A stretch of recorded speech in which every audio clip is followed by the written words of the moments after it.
Hello, everyone, and welcome to English Pod. My name is Marco. My name is Catherine, and today we've got an upper intermediate level lesson for you all about money.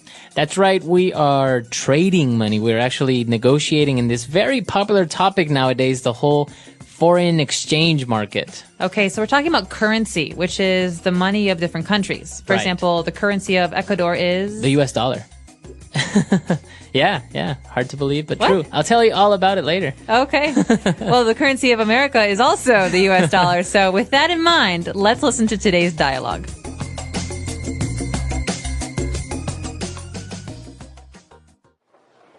Hey, John. I haven't seen you in ages. What's new? What have you been up to? Pete, nice to see you. Well, on top of the norm, wife and kids and work, I've actually gotten into doing some trading. Trading? You, big guy? What are you trading? Currencies. Currencies? As in euros, dollars, pounds, and rupees? It's called Forex, foreign exchange. The great thing about it is that I don't have to invest a huge amount. I put in a margin deposit and then I can buy and sell up to 100 times that much. I don't understand. You're buying and selling money? You got it. Just last night I made $150 US. Last night? Yeah, it's a 24-hour market. I'd bought some renminbi earlier at a low asking price, but last night it appreciated drastically. So I made a split-second decision and sold all of my RMB at an amazing bid. I've also done some trading with Swiss francs and Australian dollars and Hong Kong dollars. I've made some good profits, but I've also suffered some losses. It depends on a lot of factors, just like any other market. In total, I've made about $500 US in the past few months. You're kidding! I'm on. Where do I sign up? All right, we're back. So this guy is trading currencies, as we heard. And, well, we're going to talk about a lot of the specific vocab that he used about this topic. So why don't we take a look at some of those now in Language Takeaway. Language Takeaway. Well, the first thing I think we should talk about is one of the first things that he says, actually. Peter says, I haven't seen you in ages. I haven't seen you in ages, right. So, obviously, he hasn't seen him in a long time, and that's what in ages means. That's right. So, we haven't seen each other in ages. Mm-hmm. So, what other ways can we use in ages, or the word ages? Well, you could actually say, it's been ages. So that means it's been a long time. It's been a long time, or we haven't gone out for ages. Okay, so then you can use it with for ages. For ages, in ages. So the key word here is ages, which means a long time. Long time. Okay. And, well, he hasn't seen him in ages, and the guy's like, well, you know what? I've actually gone into trading. So that means he started doing some trading. Right.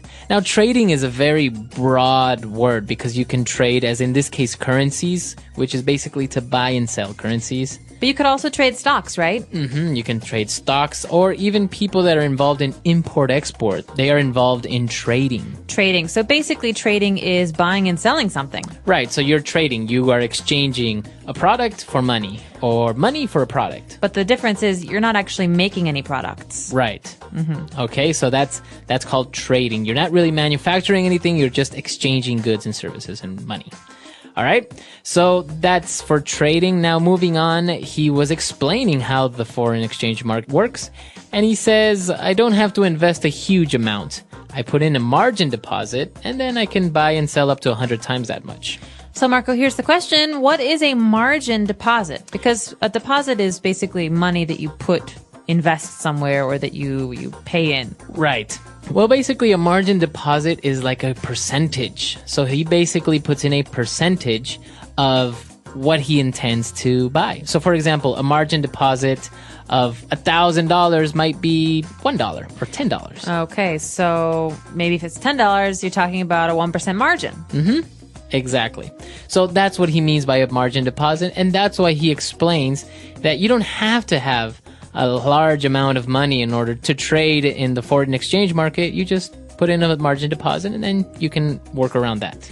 Well, it sounds pretty easy, but then he explains some more details about it, and it gets to be a little bit more complicated. That's right. He explained about how he makes money and how he bought some Chinese renminbi and then he sold it because it appreciated drastically.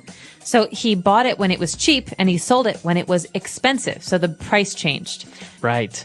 So this kind of price change, when something goes from cheap to expensive, it's called appreciating.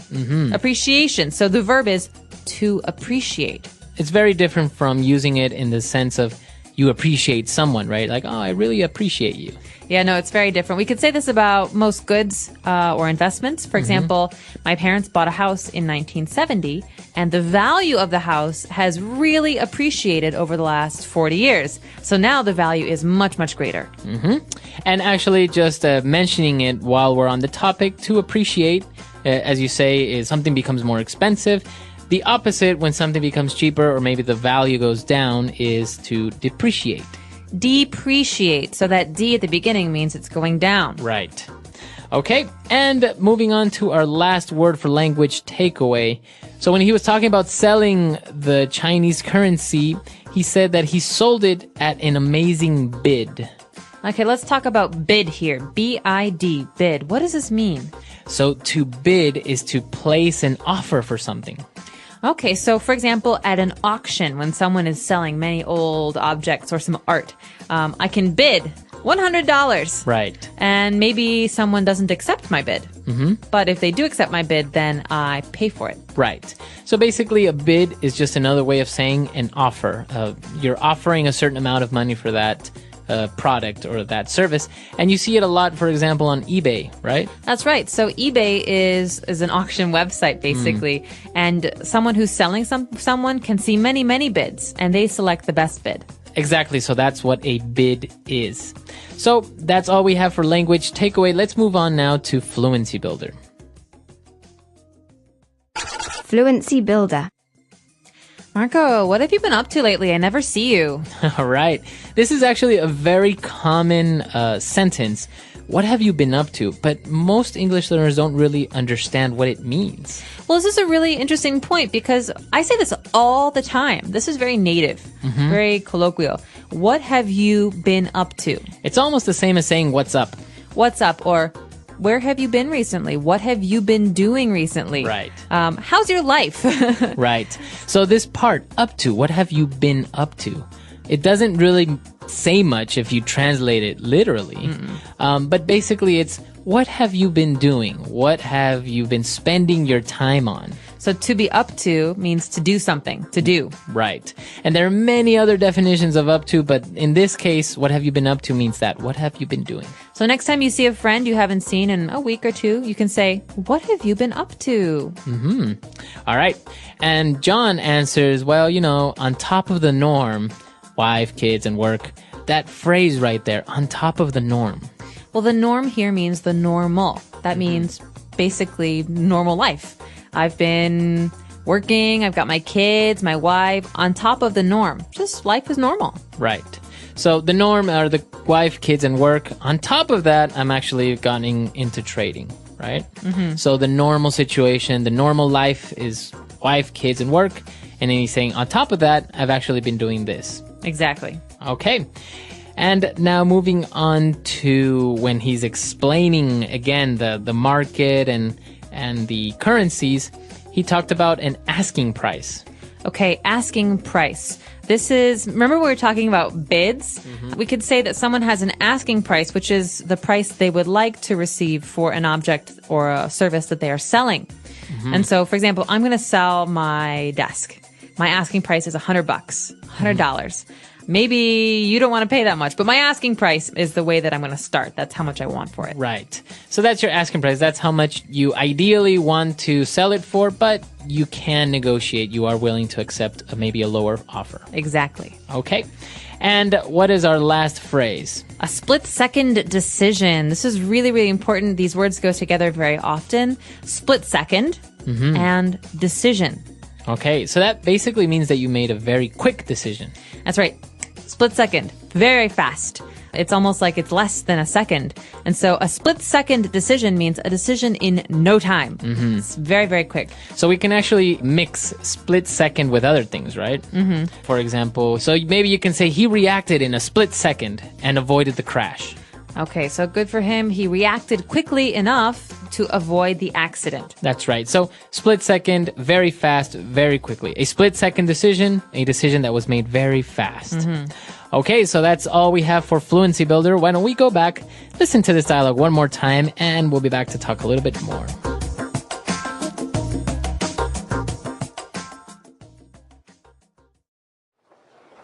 Hey, John. I haven't seen you in ages.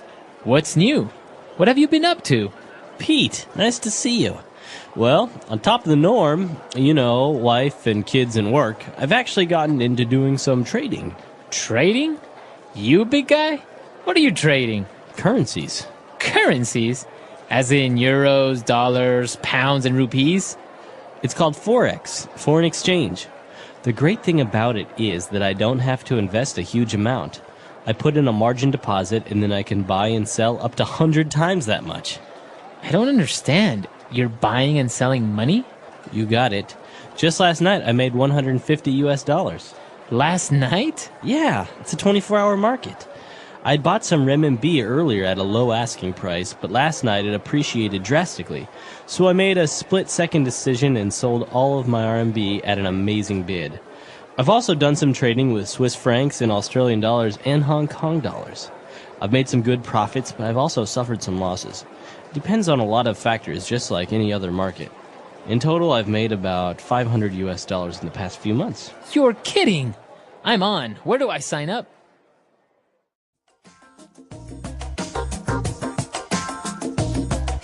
So, Marco, you have to explain this to me. We're talking about currency today. So every nation has a currency. For example, in the dialogue, we learned that India has rupees. Pounds are in Britain. Britain has pounds, and Australia has Australian dollars. America has American dollars. But you just said earlier that Ecuador has American dollars too. That's right. Actually, Ecuador went through a very difficult economic situation in late 1998, early 1999, where there was hyperinflation. So basically, there was an inflation that was very, very, very large. So that means that the old currency lost its value very fast. Exactly. So, for example, if the currency before in Ecuador used to be sucres. So if 10 sucres was $1, all of a sudden it was 50 sucres was $1. Oh, wow. So, and it got to the point where goods and services went from 3,000 to $1 to 25,000 to $1. Oh, okay. So people have bags full of money and it's not really worth anything anymore. Exactly. So what happened was the central bank couldn't absorb this currency depreciation. They couldn't really regulate prices. Obviously, salaries were about the same, so you have a lot less money comparatively. And so the government decided that there were two options. Either they would follow Argentina's example, what they did a couple of years before, and set a fixed rate. So in Argentina, it's 3 pesos to $1. Or we would just get rid of our currency and just use US dollars. So that's what they did, right? They use US dollars, and now if you ever travel to Ecuador, you will use US dollars. The same exact bills that you use in the US are the same exact bills in Ecuador. So no need to exchange currency. No need to exchange currency, and that's why I guess there are many factors that people say are a lot better. For example, trading has become a lot less complicated because now you're negotiating in US dollars as in everywhere else in the world. But then other things, as you know, not having a national currency also affect. So there are a lot of things going on, but it's an interesting topic. Very interesting. Well, so maybe for those of you who are listening, you could tell us about your country and your currency. What do you use? What do you spend money on? And do people buy and trade currencies where you're from? Exactly. Or maybe you can even enlighten us with the exchange rate. Maybe usually it's a good question to ask, how much is a liter of milk? Or how much is a haircut? Right, because these are things that everyone needs, so the price doesn't change that much. Exactly. We're really curious to know how inexpensive or maybe very expensive your country is. So come to EnglishPod.com and we'll see everyone there. Bye. Bye-bye.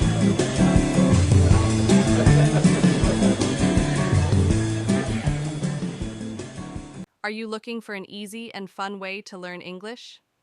Welcome to our channel. We provide simple and clear English conversations to help you improve your English skills.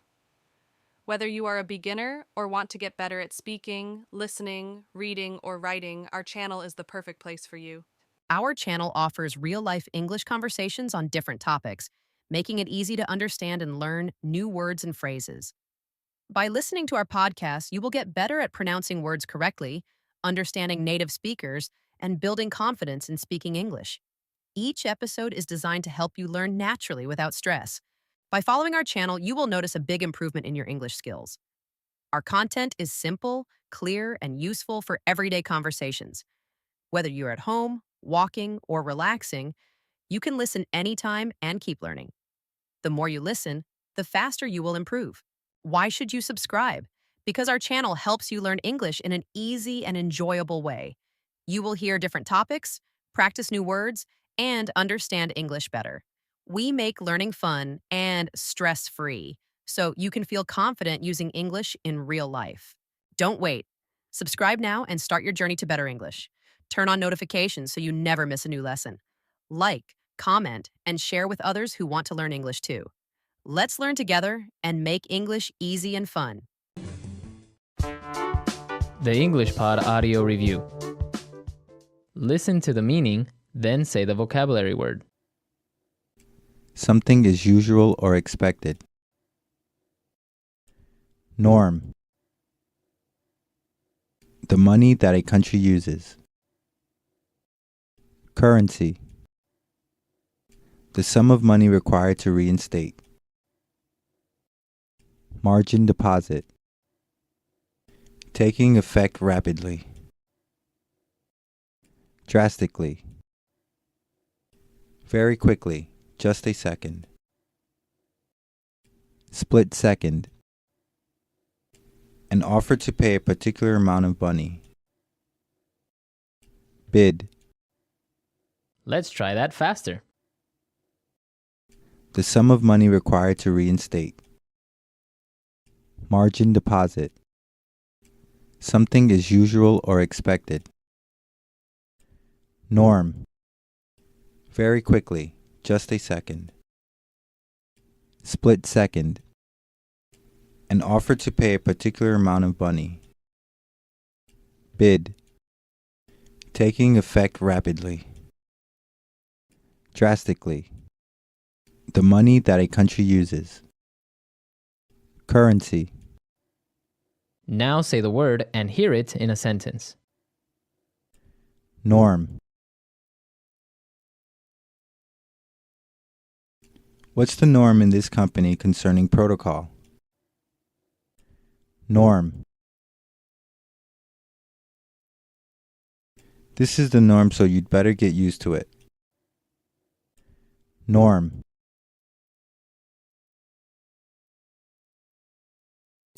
Delivery, McDonald's, and street vendors are the norms around here. Currency.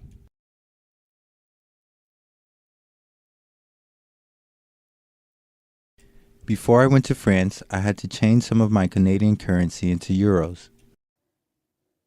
Currency. What's the currency in this country? Currency.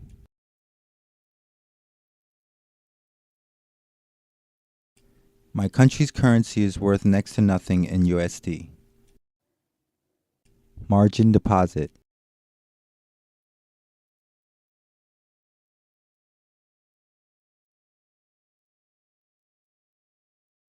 He decided to start with a margin deposit of GBP 100.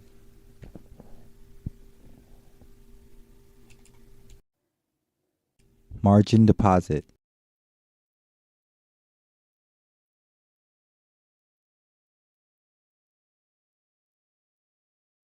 I can't believe that I can trade with USD 1 million deposit when I've only put in a margin deposit of USD 10,000. Margin deposit.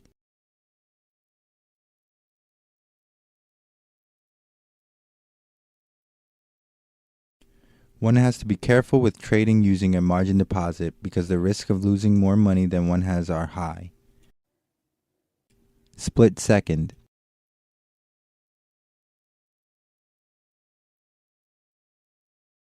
The gang members were closing in on me fast, so I made a split-second decision to run instead of fight. Split second.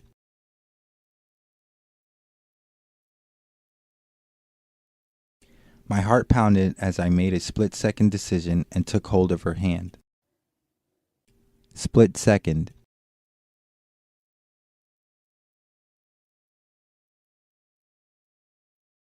My split-second decision to try a trick on my bicycle in order to impress my friends didn't end well. Bid.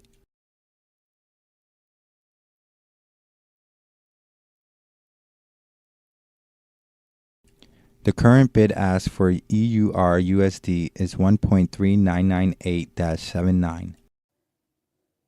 Bid.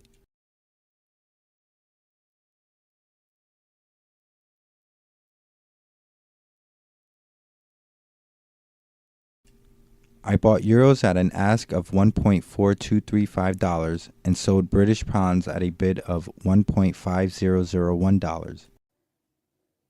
Bid.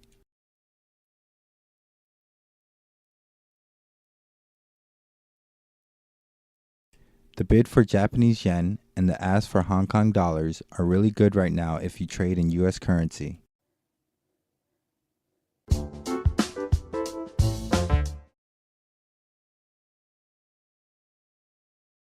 Are you looking for an easy and fun way to learn English? Welcome to our channel.